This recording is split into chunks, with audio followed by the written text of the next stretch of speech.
Hello, at 1,000 subscribers, I will make a special series of stories for you. Dustwater woke before the sun. The way a man wakes when a nightmare ends, but its taste still clings in his mouth. Chickens complained behind crooked picket fences. A pump handle squealed, metal on metal, throwing up water as thin as a whisper. Mrs. Tally tossed washwater onto the alley, and it ran like a gray vein through the grit. Livery boys yawned and slapped their hats against their thighs to beat off the dust that seemed stitched right into the fabric of the town dot. By the time the first light spilled over the roofline of the courthouse, the square had gathered a crowd. Not a mob, no. Dustwater wasn't big enough for that, but a clutch of people with nothing better to do than watch something they'd pretend later they didn't want to see. The steps whitewashed last summer and already peeling had been, turned into a platform. A plank laid across two barrels made a table, and on it sat the county ledger and the ink bottle and the sheriff's hat with the sweat ring, drawn clear as a brand around its crown. Sheriff Eli Grant was a practical man with hands like fence posts, and a voice that could cut board. He'd seen enough to know that the law was like a wagon. You could climb up and drive it, or you could get run over. He preferred the first. He pulled the watch from his vest and clicked it open, then snapped. It shut and tucked it away. 8 o'clock. He cleared his throat. The sound echoed off windows shuttered against the already approaching heat. They brought Clara then. She was barefoot, toes as pale as peeled almonds, where the dust hadn't darkened them yet. The hem of her dress was torn into streamers, like river grass after a flood snatches at it. A shawl someone else's, too small, hung lopsided around her shoulders, doing its best with the job it hadn't been made for. 18? 19? Old enough to have learned to hold her chin straight when folks were looking. Young enough to be betrayed by the tremor she couldn't stop in her jaw. A murmur ran through the square. There always is one. A ripple of breath. That means the crowd has chosen a center. Some men took off their hats, but not for respect. They did it the way a man loosens his collar when he expects a show. A few women came, too, faces set and disapproving. Some because they were decent, and some because they wanted to measure out another woman's shame like it was a pail of molasses they could thicken their tongues with later. Dustwater had all kinds. Clara kept her eyes on the second stair from the top. She had counted those steps many times as a child back when her father came to pay tax on herd and water rights, and she'd gone with him, a ribbon in her hair, back, when she could tug his sleeve and whisper questions about the law, and he would tell her in a patient, dry voice that the law was a thing men made when they couldn't trust themselves to be good without it. That had been before the cards, before the whiskey, before the bad winter that killed half the calves, and the banknote didn't forgive the other half. Deputy Jonas Pierce stood like a post, young and uncomfortable in his star. He had been a schoolmate, once a boy who'd let her copy a sum on a slate, when the numbers looked like ants and wouldn't line up. He did not meet her eyes now. Sheriff Grant unfolded a paper. The words were already known to him. He'd read them twice at dawn with his coffee, but he read them again anyway, the way a preacher goes through a passage he's delivered every Sunday for 20 years. In accordance with county ordinance and the revised territorial code, docket 1973, levy on assets and service is hereby executed in the matter of Wilkes Mayfield, deceased in debt, with no kin of means to assume. The balance remains. He read the numbers in a flat tone that refused to give them weight. Numbers are easier to say when you make them sound like weather. Clara thought of the ledger at home, of how her father's handwriting had shrunk as the months went on, like a man stepping back from a stampede. She had found him one morning with his cheek on the table, breath thin and sour, the last bottle empty on the floor. He'd died quietly. He'd never done anything quietly before. She'd had 2 weeks to bury him and figure out the world. The sheriff had given her 3 days after that. Its only indenture, not punishment, Grant said to the crowd, to himself, to the God he believed in on good days. Term not to exceed 12 months or until the debt's cleared, whichever. Comey's first. He lifted his eyes as if daring anyone to call it anything else. Miss Fernie from the telegraph office stood with her elbow on her friend's shoulder and said, just loud enough. Only, imagine that. Her mouth was a thin line of ink. Someone in the back laughed and then remembered there wasn't supposed to be laughter and coughed to cover it. Clara heard none of it in the way of one. Here's a storm when the wind is already up and pulling your hair loose. She felt the morning-like heat rising off a skillet. There was a black bird on the roof line of the Mercantile, and it cocked its head at her, its eye a bead. If she looked at it and didn't blink, she could pretend the square was empty, that she had only come for flour, that Mr. Finch would weigh. Get out and smile, and tell her the trick of keeping weevils off by setting an apple in the barrel. If she didn't blink, any party, the sheriff said, may bid a year's service in exchange for the total of the debt at face. Work to be performed at the discretion of the holder, within the bounds of law. He looked down at the paper. Again, at a line so often overlooked, it might as well not have existed. Decency and welfare to be maintained. Decency, Mrs. Talley repeated. She looked at Clara's shawl and pulled her own blouse a little higher. A horse stamped and snorted. The heat reached into the shadow like a thief and flicked the sweat off Clara's lip. She tasted salt and pulled the shawl tighter, though it was too hot for it. The shawl was a little thing, blue once and now the color of a faded bruise. A neighbor had thrust it into her arms that morning, with hands that couldn't decide whether to comfort or hurry the shame off their doorstep. Here, the woman had said, don't go bare like some... She'd let the word die because Dustwater was a town where certain words only got whispered in bedrooms and behind the feed store. Sheriff Grant set the paper down. The ledger made a soft whisper when his palm left it. We'll open at the face value. He waited. A man near the front Bixby, a teamster, shifted his weight and looked at his boots like they'd confided something terrible to him. A carpenter hummed the little tune he always hummed when he planed boards, and stopped when he realized he was doing it. Mr. Finch, who'd once worked with Clara's father on a fence line and knew his laugh before whiskey flattened it into a threat, rubbed his thumb against the edge of his own wedding band as if it had a prayer carved inside. It isn't that no one wanted the work of Clara. Dustwater never had enough hands, and hers were hard enough to do 3 men's tasks before breakfast. It was that you couldn't bid without admitting you were willing to take a girl home like a sack of rye. It was that decency had turned into a mirror, and they all kept finding reasons not to look. It was that some men were too eager and new. Eyes were on them, and some women would skin their husbands with their looks if those husbands made a sign. And it was that another kind of hunger was coiled under the square, low and hot. Even the decent could feel it. It sat in the chest and made the breath shallow. You could dress hunger in law easy enough. Dustwater had learned that too. Face value, the sheriff said again, as if the number would roll out of his mouth. Someone would catch it like a ball to prove they still had hands. Clara stared at the blackbird until her eyes watered. She swallowed. The shawl slipped. She caught it with fingers quick from years at a churn and at a lariat, and when she did, the crowd saw the thinness of her collarbone, the slope where her shoulder rounded to her arm. There was no flesh there to be traded, only bone and will. The square breathed in. A boy no more than 12 stood on an upturned crate and shouted, "Pa?"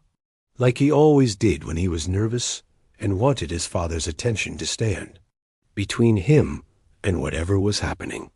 His father put a hand on his shoulder and pulled him down gently. "Hush now, Joe," he said. "Hush." On the 3rd step, Deputy Jonas Pierce finally raised his eyes. He'd danced with Clara once at a harvest. They'd turned slow in a barn, strung with lanterns where gnats had flown themselves to death, against the glass, and drifted down like ash. He thought of that, and of the way her hair had smelled of lye soap and sun. He took a breath. His mouth moved. Nothing came out. He was the law now, and the law did not dance. Anyone? Sheriff Grant said. A little fatigue showed under his words, because he wasn't cruel, not by choice, and because the heat pressed even the righteous into a slump. We'll take partial bids toward the sum if, Sheriff, came a voice that wasn't a bid, and wasn't a protest, and wasn't calm either. Preacher Mallory.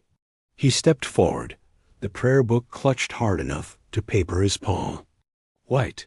He was a young man who had forgotten to grow a soft place inside him, and as a result, hard places had sprung up everywhere like nettles. Is this necessary? He asked, though he'd been at the meeting last month when the ordinance had been argued and had said then, yes, it was necessary if a county was to stand upright. Grant turned his head without moving his body. It is the law, he said. I sent the notices. I gave the grace days. She has no kin with means. Kin, a woman said bitterly from the back. Means. Words that had turned to barbed wire in many mouths lately. The winter had taken, and the spring had been late, and the cattle had found the river empty twice. Poverty had a way of making everyone sting. Clara thought of kin. A mother who had died when she was 9 and smelled of mint she kept drying from. The yard. An uncle so far north he might as well have lived on the moon. Friends whose faces slid away from her in the store just yesterday, not unkind but wary, as if her misfortune had a way of catching and wouldn't rub off the way flour. Dust did. She thought of herself as a small thing in a big bucket. She thought, I am still me. She let the thought stand, thin-legged and trembling, but upright. No one spoke. A man coughed, spat in the dirt, and scuffed his boot over the spot as if he could clean it back into the earth. The heat stood still. A fly slid across the ink on the ledger and left a tiny, perfect trail like a child's finger ran through frosting. All right, Sheriff Grant said finally, and pity made his voice lower. We can lower below face, and she'll work the difference on city crews. He found the line in the code with his thumb. Road grading, laundry, kitchen. It would have been easier then for some man to lift his hand. Men are brave when they can claim they're saving money. But the square had closed itself up the way a sore does, skin knitting over something that would fester later. From the boardwalk outside the Mercantile, Mr. Finch spoke in a tone of apology directed at the universe. My Jenny's had that cough back. We can't take nobody, Sheriff.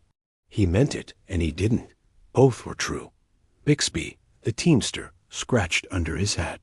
He'd thought of it, in fairness, thought of the work he had hauling goods to Oak Junction, and how another pair of hands meant money enough to keep his wagon wheels new and safe. But he had a wife who'd learned to measure his choices before he made them and advise him afterward, and she was standing 3 feet away with her arms folded across a heart that had learned to thump out a steady warning beat when trouble walked near. Bixby stayed still. Clara felt the humiliation like a wind that blows not across the skin, but up from below it. It lifted the little hairs on her arms and set them quivering. She thought, if no one bids, I will be nobody. As if a bid could make her less nobody.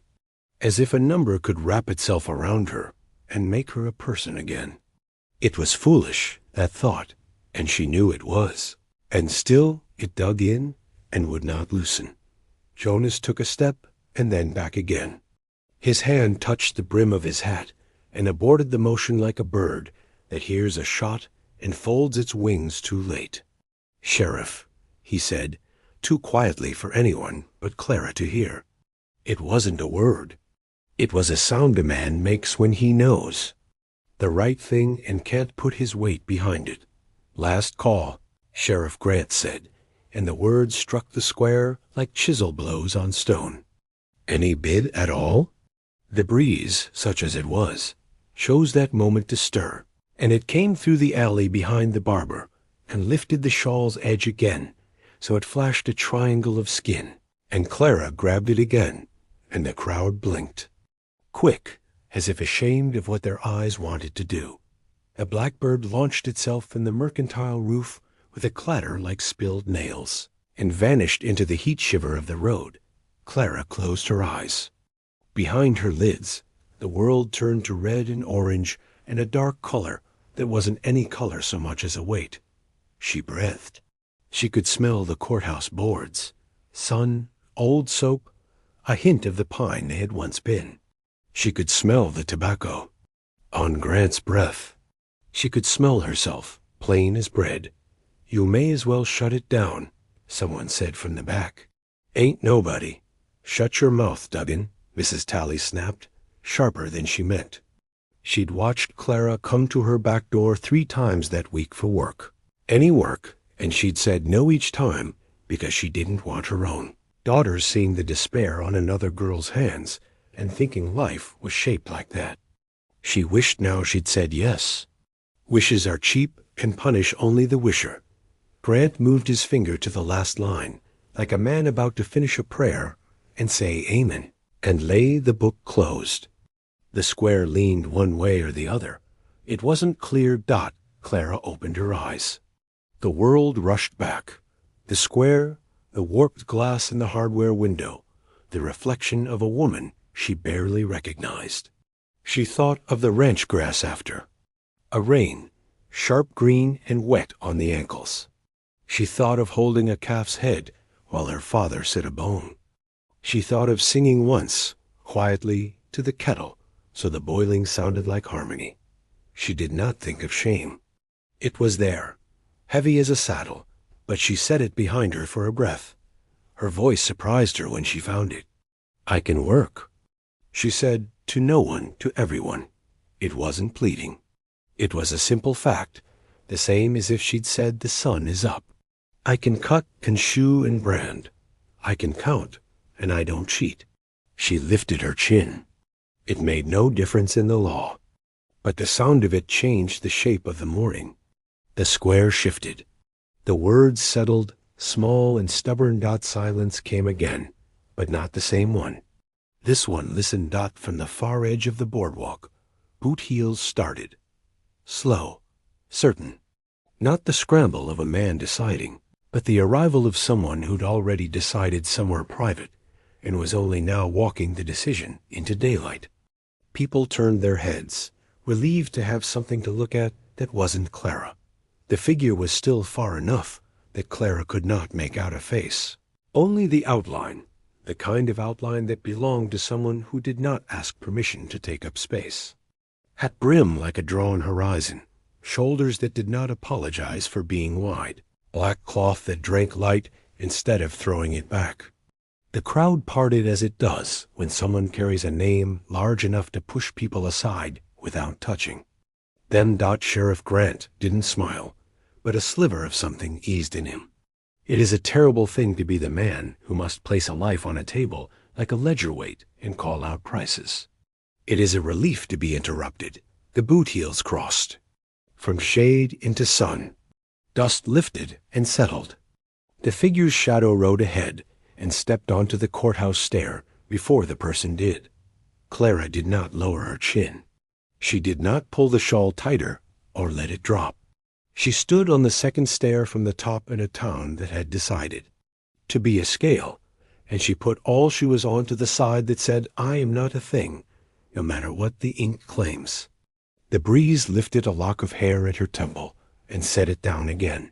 "Last call," Sheriff Eli Grant said for the third and final time, though the words had changed even as they left his mouth. Because they were not last at all, the boots stopped. The square held its breath.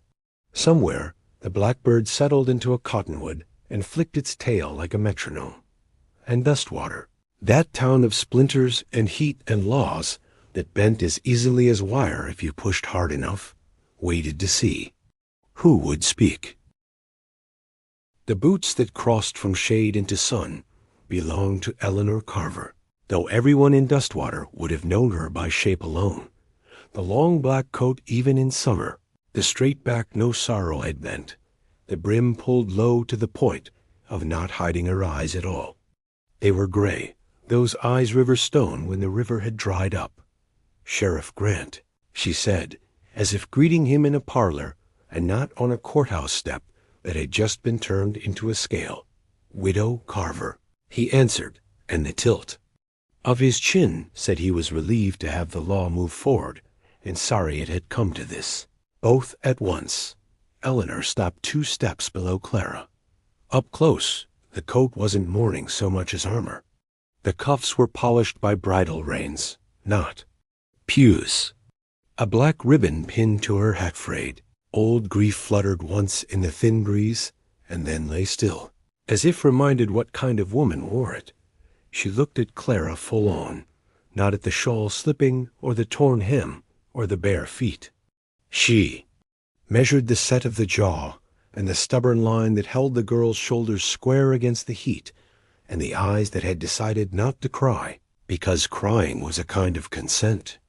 Eleanor's own mouth softened by the smallest degree, the way a hard-pan field does after one good rain. "I'll take her," she said. The square let out the breath it had been holding in a rustle, the sound of people finding they could be decent again now that someone had done the indecent-looking thing for them.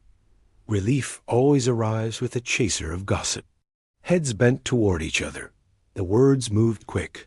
Carver. Of course. Figures. Her, of all people. Sheriff Grant cleared his throat. "Understanding the obligation term of service," he began, though he knew she knew. Eleanor had been there when the ordinance was drafted, the lone woman in a room of men, reading line by line with a finger that did not shake. "I understand," Eleanor said. She lifted a hand, and a black glove drew a boundary no one felt. Like crossing, and more besides. She turned slightly, catching the crowd with her voice, without once asking them for permission to listen. "There is a clause none of you pretend not to know." She tapped the paper the sheriff held just once. "Decency and welfare to be maintained."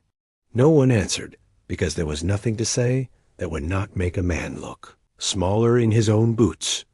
Mrs. Talley's mouth tightened and then loosened.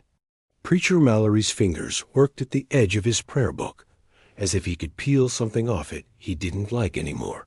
From the shade near the barber, Avery Pike stuck out a boot, dragging spur against wood, the deliberate scratch of a man who wanted the sound of himself in a silence that wasn't about him. Pike ran freight when he wasn't running other men ragged. His money came clean enough. His behavior didn't. He wore a new vest, too bright, and a knife too visible, and a smile too ready to curdle. "Well now," he drawled, "let's not frighten the good people with talk of clauses. It's a simple matter of arithmetic, ain't it? That's a number. Numbers get answered with dollars or work." "Then you've nothing to add," Eleanor said, not looking at him. Pike chuckled and let the chuckle show his teeth. "Maybe I got $1. Maybe I got work." Clara held herself still. Every word seemed to move around her like locusts, loud, numerous, hardly any meat to them. She found the blackbird in the cottonwood across the street and kept it in the corner of her eye. She didn't want to watch a fight that decided her life, as if she were a pot in a widow's pantry and 2 buyers were haggling over the nick on the rim. Sheriff Grant lifted the ledger. "Face value," he said again, "because procedure is a raft men cling to when the river rises." Eleanor didn't glance at him or at the page. "I'll pay the face value," she said, "in cash. Now." She reached into the inside pocket of her coat and produced a leather purse that had been mended twice along the seam. The coins in it had the weight of cattle and fences and years. A hitch in the crowd's murmur. This wasn't the haggling some had expected. Not the low, sly bidding. That would make a story later, better with whiskey. This was a full number laid down like a fact. Pike's smile edged mean. Seemed steep for a torn shawl, and a mouth like a mule's. Deputy Jonas Pierce turned his head quick toward Pike, something hot rising up behind his ribs. The star on. His chest reminded him the heat had rules. He swallowed it back and found Clara's eye by accident. He looked away, guilty for looking away. Steep? Eleanor said. Steep is burying a man you loved and waking up to find the land still needs you. She turned her gray eyes fully on Pike. Steep is watching a town pretend it doesn't recognize its own daughters until somebody else does first. She let the purse rest on the sheriff's table. It made a good sound. This, she said, with a touch of weary derision, is arithmetic. Preacher Mallory stepped forward. His voice had the careful cadence of a man balancing righteousness. And manners on the same plate. Widow Carver, he said. The appearance, Eleanor repeated, as if tasting a word someone had tried to serve her gone bad. She looked at him the way an old horse looks at a new fence, unfazed, already knowing which post is weak. You think I'm concerned with appearances when a girl's standing barefoot in your town square for the sake of a dead man's ink? She didn't raise her voice. She didn't need to. I'll be concerned with the fact. The fact is, she'll sleep under a roof tonight. She eat in my kitchen. She be paid coin for her work against the debt I now hold, which means she work it down twice as fast. She'll have a ledger of her own to see it happen. Grant's eyebrow moved a fraction. It meant, thank you for making the argument I didn't have the right to make. Hold on. Pike said, lifting a hand like a flag he might later claim he hadn't waved that hard. You open bidding, Sheriff? Or we just let the widow buy up? All the virtue in town and set the price besides? Grant's jaw ticked. Bidding's open, he said, because the law was a wagon, and you either drove it straight or you rolled the whole county downhill. He tapped the ledger. Face value. Offered. Pike tilted his head like a man measuring a board he knew he was going to split anyway. Half, he said. A hiss from the crowd. Too low to be respectable. Too high to be ignorable. Pike spread his hands. What? Market soft. Cattle thin. Got to keep the arithmetic honest, like the lady says. He gave Clara a look meant to feel like hands. Clara kept her eyes on Eleanor Carver's gloved fingers, where they rested calm on the table. There was a tiny scar at the base of the widow's thumb, the kind a rawhide thong leaves when it slips and burns you, and you don't. Drop what you're holding, because you can't afford to drop anything anymore. It was a plain little mark. Clara trusted it more than she trusted the shiny knife on Pike's belt, or the minister's book, or the sheriff's hat. Full face, Eleanor said again, without turning. Half, Pike repeated, and leaned his elbow on the hitching rail, casual. He enjoyed the sound of himself more than he enjoyed winning. Eleanor tilted her head. 3/4 on top of face. She said the square went quiet, because no one had expected the price to go that direction. Faces opened like shutters too fast. Even the blackbird stilled. Pike blinked and then laughed, an ugly surprised. Bark. Now that ain't arithmetic. It is, Eleanor said. The arithmetic of shame. This town made this girl stand here bare of everything but her name. The difference is the tax you pay to your own souls. She lifted the purse again and set it down harder. Coins inside clinked against each other, not the clatter of show money, but the heavy agreement of pay that had been saved for something else and was now being used for something better. And I have one more condition. She looked at the sheriff, not at Pike, not at the crowd. The ledger will state that I hold the debt, not the girl. Grant's mouth flattened, the closest he came to a grin in public. That can be written, he said, and made a note, because if a thing isn't written in Dustwater, it may as well be a story. Pike's tongue ran along the edge of his teeth. He wasn't as stupid as he performed himself to be, which made him dangerous. And what does the girl get out of your noblesse, widow? A black dress and a prayer? Eleanor lifted her gaze to Clara's. The girl's chin was up. It made her look defiant when what she was holding on. Eleanor reached, slow enough everyone saw the movement coming, and no one flinched, and set her coat around Clara's shoulders. It was too big and blessedly heavy. Heat rose off the cloth that had been warmed by a body that wasn't trembling. When the weight settled, the square felt a small, collective right-sizing of the world. People looked away and then looked back, because they wanted to remember themselves like this, better than a minute ago. What she gets, Eleanor said, not to Pike, is a door that shuts from the inside, and pay that counts, and work that doesn't take the last good thing out of her. Clara didn't realize she'd swayed until the coat steadied her. She hadn't been cold until she wasn't anymore. The widow's scent saddle soap and sage hid the courthouse's hot, narrow smell. Preacher Mallory, caught between relief and the need to frown at the shape relief had taken, rallied. "The boy your son," he said carefully. "It will. You'll have."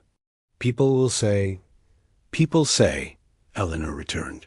And if there was any weariness, it was aimed at the tone, not at her own heart. "They said when my husband was alive that Thomas Carver let me run the books because I ran him. They said when he died I'd sell the ranch because I couldn't read a map of my own fields without a man to name them for me.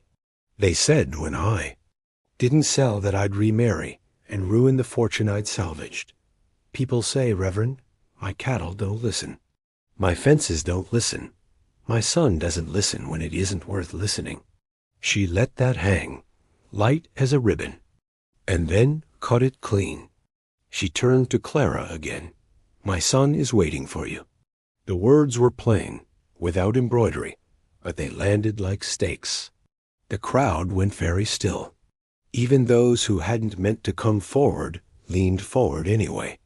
Clara's breath hitched, waiting for what? The question lifted in her like a bird startled from brush and refused to be shot. She looked from the widow to the sheriff. She didn't find what she needed in either face.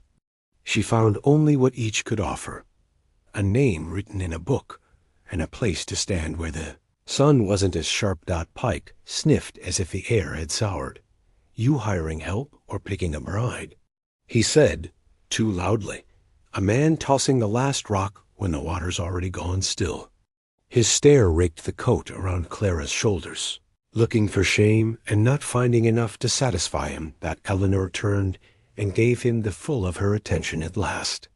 "Mr. Pike," she said, "if you speak one more word that reduces a woman to your measure of a man, I will reduce the price I pay you for freight by the exact cost of a new tongue, which seems to be what you need."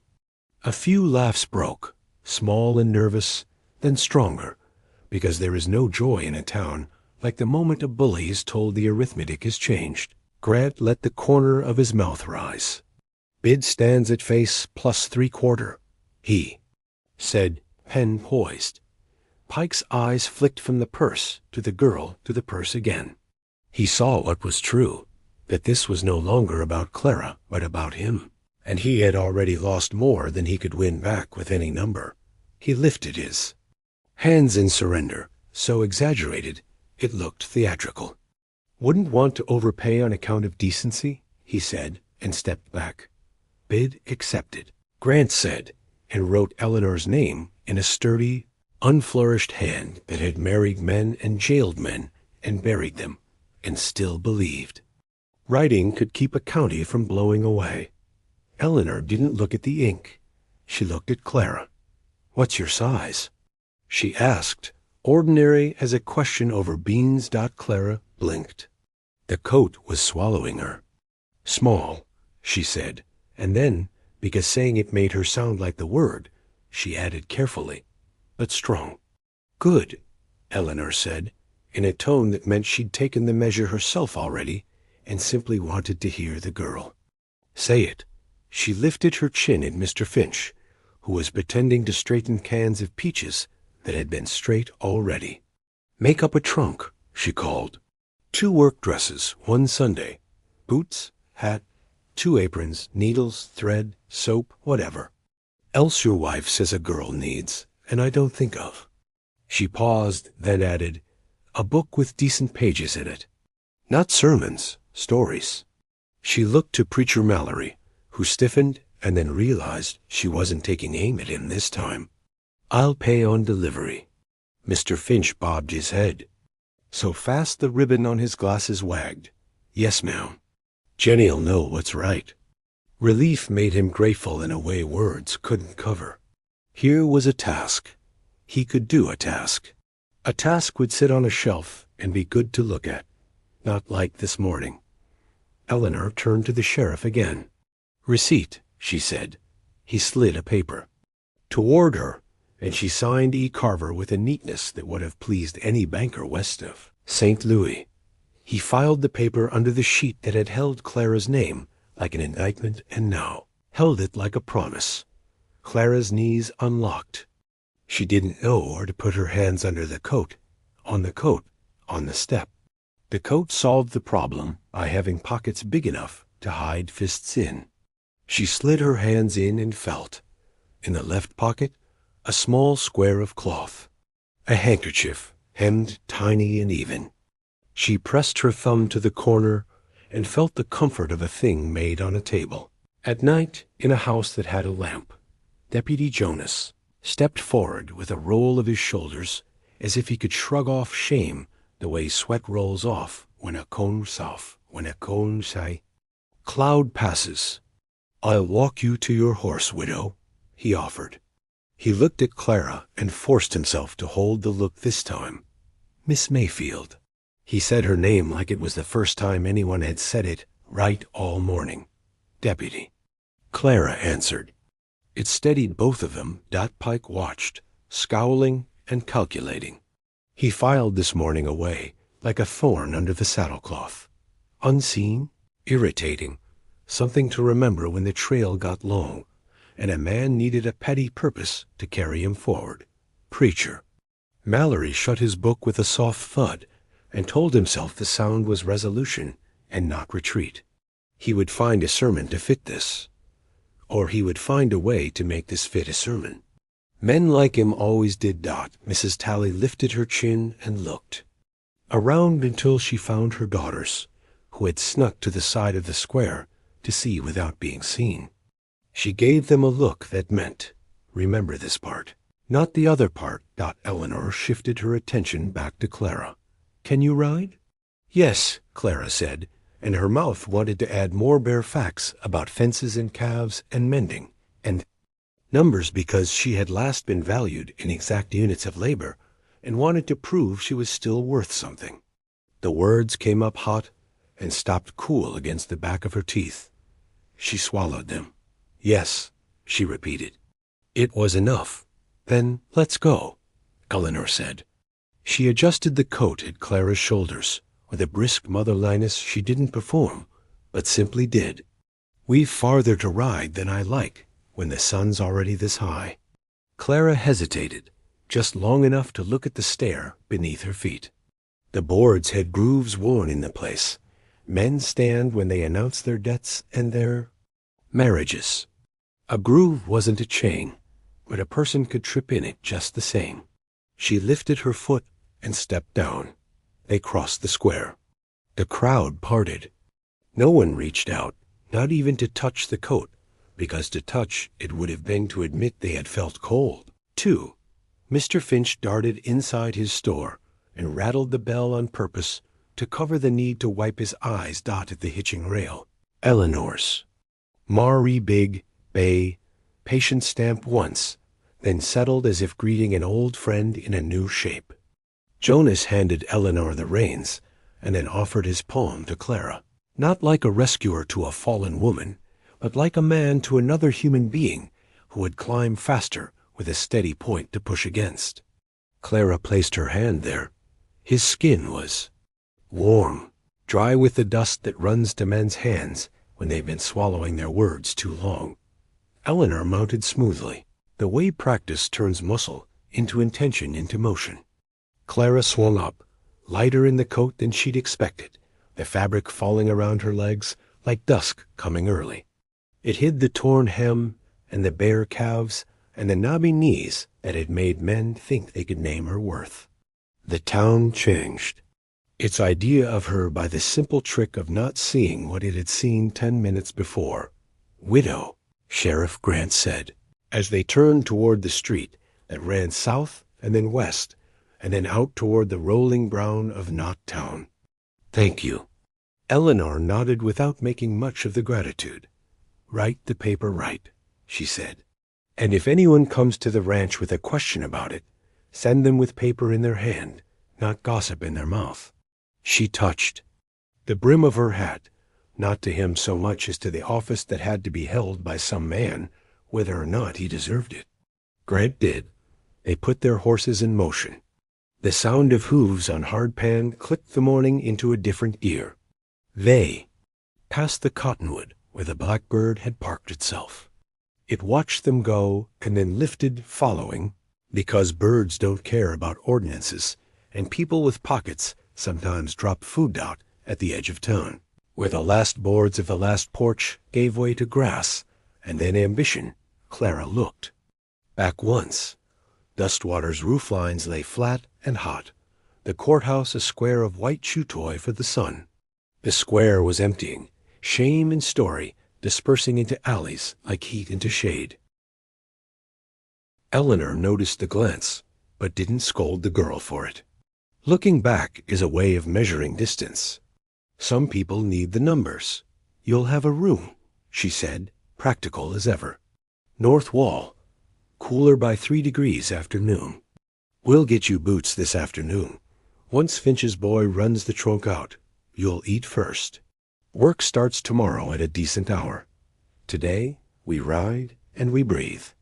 A beat, and we let the dust fall off." Clara let that land, simple and astonishing. Eat first, ride, breathe, let the dust fall off. She swallowed and felt the coat tighten against her throat for a second, and then ease as she exhaled. "Your son," she said, careful. "Samuel," Eleanor answered. The name sat steady in her mouth, a name used often and always with a little pride stitched to it. "He's mending fences down by the lower pasture this morning. He's got more good sense than people allow him and more stubbornness than looks respectable. His left arm's not what it was. His right is better than most men's both. He needs a person who doesn't spook easy and doesn't pity him." The widow's gaze stayed on the road, on the shimmer that told where the river would be if the year gave them one. "He needs someone who tells him the truth even when it hems." Clara listened to the hoofbeats, to the little click each steel shoe made when it found a pebble. "And you think that is me?" she asked, without any coyness at all. The coat and the coins and the claws, those were facts. This question reached for something under them. Eleanor didn't turn her head. "I think you stood on a board in front of people who wanted to make you small, and you stayed your size. I recognize the shape of that. If that isn't truth, it's a cousin of it."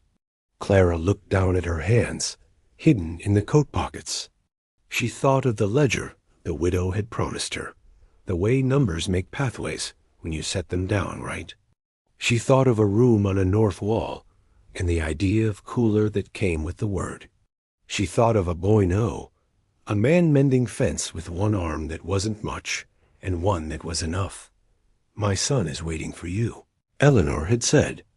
It had sounded like a bell, and also like the clang of a dinner pot on a nail-hook summons at home all at once. They rode west. Dustwater fell behind them like a sentence with a period that had been argued over and finally set in place. The land opened, not generously yet, but not meanly either. It said, "Show me what you can bear, and I'll show you what I can give." At a bend where the road made up its mind to become trail, a jackrabbit burst from scrub and ran, ears flat, making a line for a line only he could see. The mare twitched, then settled. Clara's hands tightened, and then relaxed. The coat pockets were deep enough that she could hold on inside them. Invisible and strong. Widow, Clara said after a long stretch of hooves and heat and the occasional chatter of a grasshopper. That outlived its own nervousness. Why the extra money? Eleanor let out a breath that wasn't quite a laugh. Because I could, she said. Because sometimes the only way you change a story is to pay for a different ending. She gave Clara the smallest side look. Consider it an investment in the arithmetic of Dustwater. Men, like Pike, will do their sums different next time if it costs them to keep doing them the old way. Clara rolled the thought on her tongue like a seed and found it had taste to it. Arithmetic of shame, she murmured. And of pride, Eleanor said. Not the bad kind.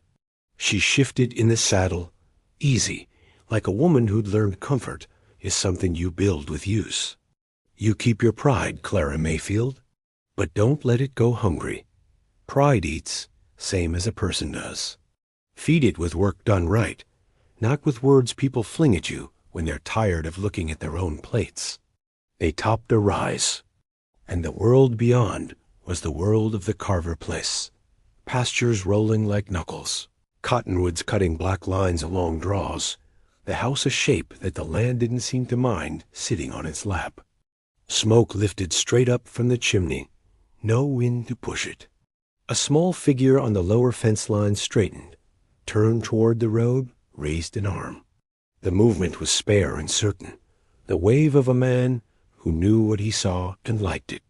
Eleanor lifted her hand in answer, matching him gesture for gesture, and then, in a voice easy as a gate swinging on good hinges, she said again, to the air, to the heat, to the girl inside the coat, "My son is waiting for you."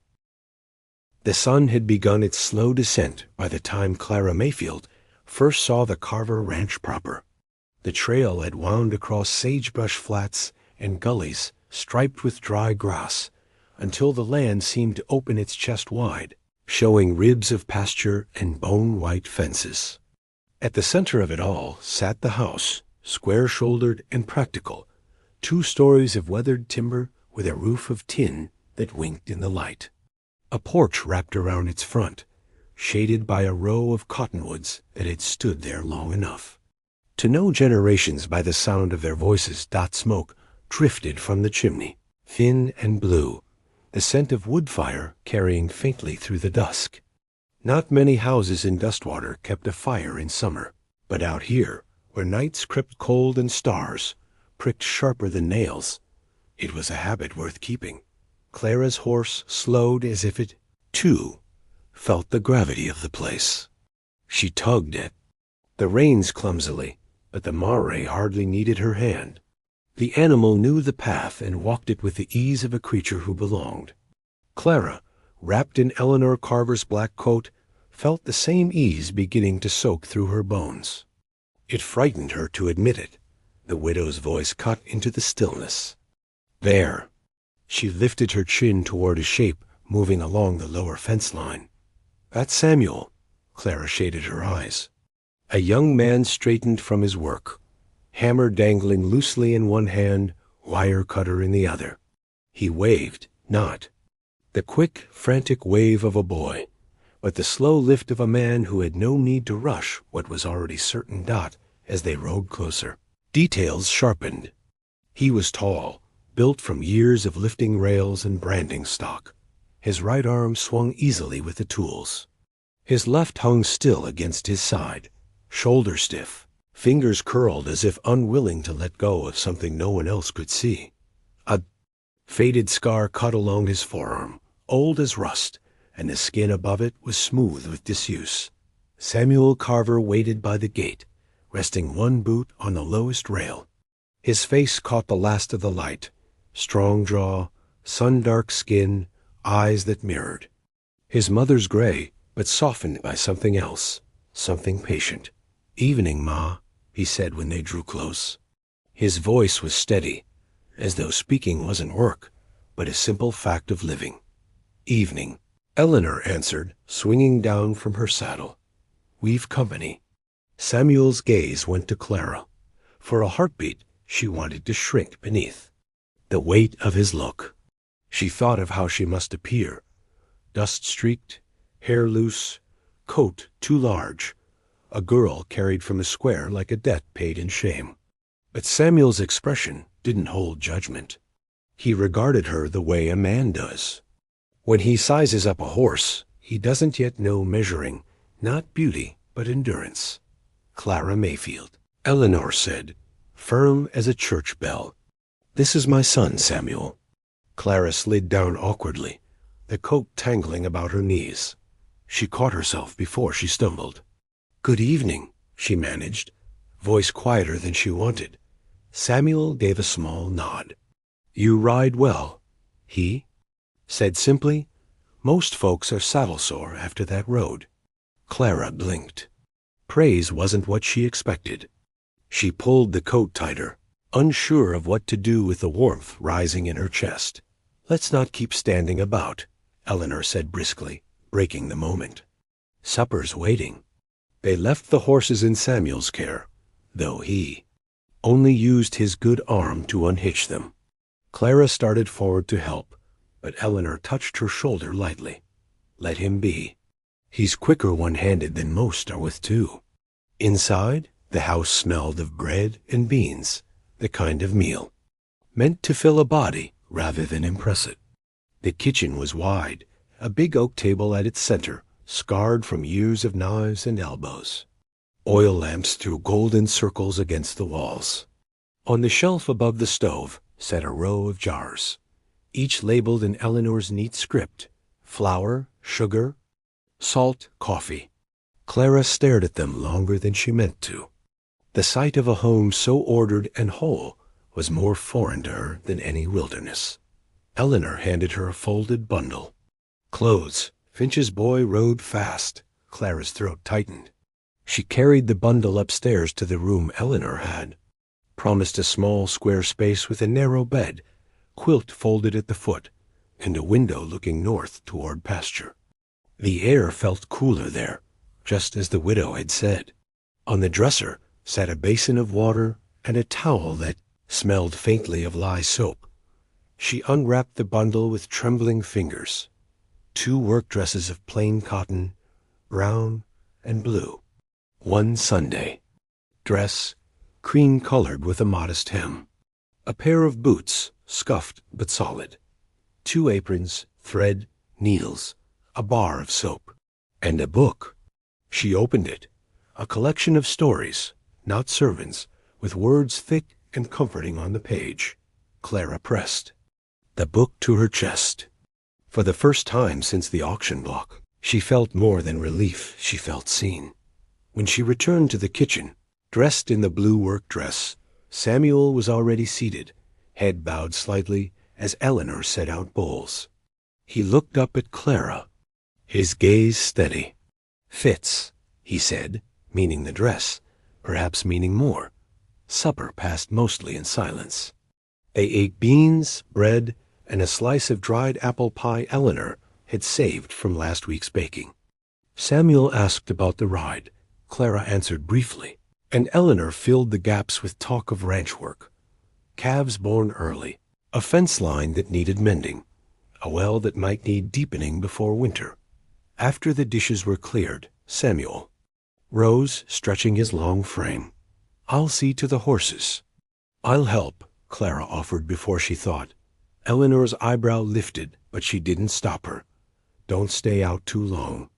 Night's colder than it looks." In the barn, lantern light flickered against beams dark with age. The smell of hay and horseflesh filled Clara's lungs with something both sharp and steady. Samuel moved with ease, using his right hand to pour feed, his body compensating for the arm that did not answer. Clara reached for a bucket, ready to help. "You don't have to," Samuel said. "I want to," Clara replied. She tipped the bucket into the trough, the oats spilling in a rustle. The horses nickered approval. Samuel leaned against the stall, watching her. "Most would pity me," he said suddenly. His tone wasn't bitter, Only factual. Clara straightened. I don't. He studied her a long moment, then gave the smallest smile, crooked but genuine. Good. Then maybe you'll last here. They finished in silence, but it wasn't uncomfortable. When they stepped outside, the last rim of sun had slipped beneath the horizon. The land glowed with afterlight, the sky streaked in crimson and violet. Coyotes sang far off, their voices sharp as needles. Clara stood still, the weight of the day finally loosening. The shame of the square seemed far away, muffled by the wide silence of the prairie. She felt Samuel beside her, tall and steady, and Eleanor somewhere within the house, watching through the lamp-lit window like a sentinel. She drew a breath of cool air and let it out slowly. For the first time in many months, she believed she might belong somewhere again.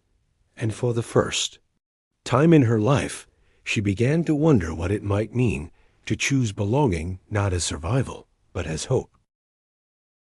The days at the Carver Ranch fell into rhythm quickly, like a song Clara had once known as a child, and only now remembered the tune of. At first light, the rooster crowed, and she rose from her bed in the north room, the quilt still warm around her shoulders. She would wash in the basin, braid her hair, and lace her new boots tight. The boots gave her blisters the first 2 mornings, but she bore them with the same stubborn silence she had carried on to the auction block. Eleanor set her to chores without ceremony, milking, sweeping the porch, feeding chickens, keeping accounts, in a ledger that sat fat with ink and order. Samuel worked the range, mending fence, checking stock, moving slowly but surely with his one strong arm. Clara rode with him sometimes, side by side under the wide spread of sky, silence between them. As natural as the wind. It wasn't ease, not at first. The ranch was alive with demands. Fences broke. Calves sickened. Coyotes tested the edges of pasture. Clara learned how to keep her hands busy, and in return, the land began to treat her less like an intruder and more like a guest who might stay. One evening, as August burned itself into September, Eleanor called her into the kitchen. A kettle hissed, and steam blurred the lamplight. The widow stood with her sleeves rolled, her face set in that same stern grace she had worn in the square. "Finding your footing," Eleanor said, not as praise, but as a fact. Clara nodded. "I am." The widow dried her hands on a cloth. "Samuel is a good man, but the world has tried to tell him otherwise since the day that bullet chewed his arm. He needs someone who sees him as whole. You've done that without me asking, and for that I thank you." Clara's heart stumbled. "I only did what was right." "That may be so. But in Dustwater, right is a rare thing. Rarer still is a person who stays when the work is hard." Eleanor's eyes softened just slightly. "You've stayed." That night, Clara found herself restless. She stepped onto the porch, the air cool, stars scattered thick across the heavens. Samuel sat on the top rail of the corral, a lantern beside him, his hat pushed back. He looked up as she approached, the lamplight etching his profile sharp against the dark. "Can't sleep?" he asked. "Too many thoughts," she admitted. She leaned against the post, arms crossed. "About the town, about being here." Samuel nodded slowly. "I reckon they'll still talk. Pike, the others. They'll make stories out of what they don't understand." Clara looked at him. "And you?" He met her gaze, steady as stone. "I understand enough. You're not here because you're weak. You're here because you didn't let them break you. That's the kind of person I want riding beside me." The words settled over her like a blanket fresh from the line, warm with honesty. She swallowed, unsure how to answer. Silence stretched between them, filled only by the sound of crickets and the soft snort of a horse shifting in its stall. Then Samuel slid down from the rail and stood close. He didn't touch her, not yet, but his presence was solid, like the earth beneath her boots. You don't belong to me, he said, voice rough, deliberate. You belong to yourself, but if you choose it, if you'd want it, we could be different. You and me. This place. Clara's throat tightened. All her life, choice had been a thing denied her, first by her father's debts, then by the cruel decree of the town. Yet here, in the quiet of the Carver Ranch, choice lay before her like an open gate. She thought of Eleanor's fierce protection, of the ledger written in her own hand, of Samuel's patience and strength. She thought of standing on the courthouse steps and refusing to bow her head. And she thought of the blackbird that had flown free from Dustwater, winging westward, chasing something better. Clara lifted her chin. Then I choose it. The words were soft, but they rang as true as steel struck on stone. Samuel's smile broke slow and wide, not of triumph, but of recognition. He reached gently, and this time she didn't flinch when his hand brushed hers. The contact was small, simple, yet it was more binding than any paper Sheriff Grant could have signed. From the porch, Eleanor watched unseen, her arms folded, her face unreadable in the shadow. She turned back inside, the faintest glimmer of peace loosening her features. Ranch settled for the night. Coyotes sang far off. The stars wheeled on. And within that vast, indifferent sky, Clara Mayfield, once a girl shamed on an auction block, stood on her own ground, her future no longer forged by debt or decree, but by her own choosing. It was not bondage she had found at the Carver Ranch, but a beginning.